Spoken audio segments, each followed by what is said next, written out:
Good morning, friends. This is Pastor JD with this morning's brief devotional. Many years ago, a young man named Pat was kidnapped by criminals. They quickly fled the country and they sold him into slavery.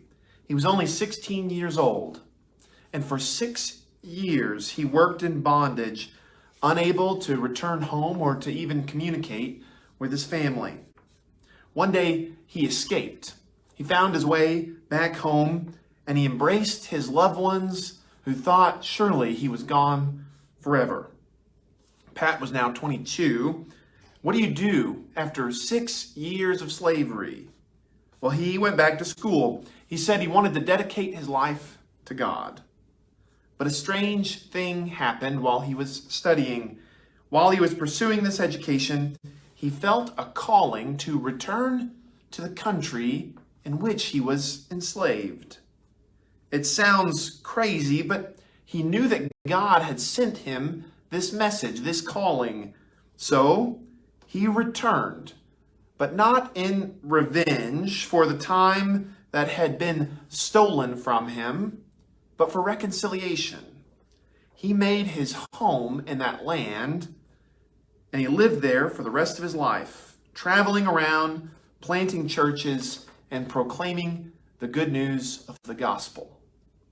Pat, the young man in the story, is better known today as St. Patrick.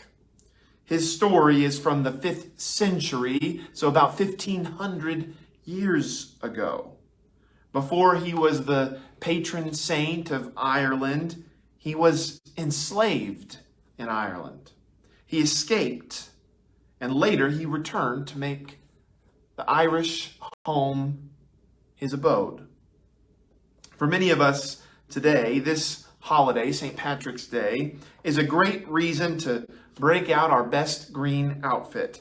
For those who have Irish descent, maybe this holiday is a day of great national pride.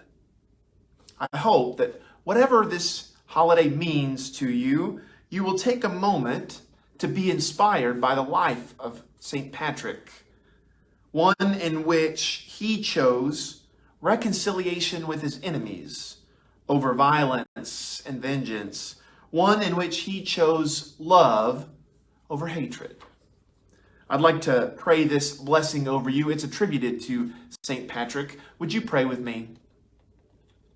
May the strength of God pilot us. May the power of God preserve us. May the wisdom of God instruct us. May the hand of God protect us.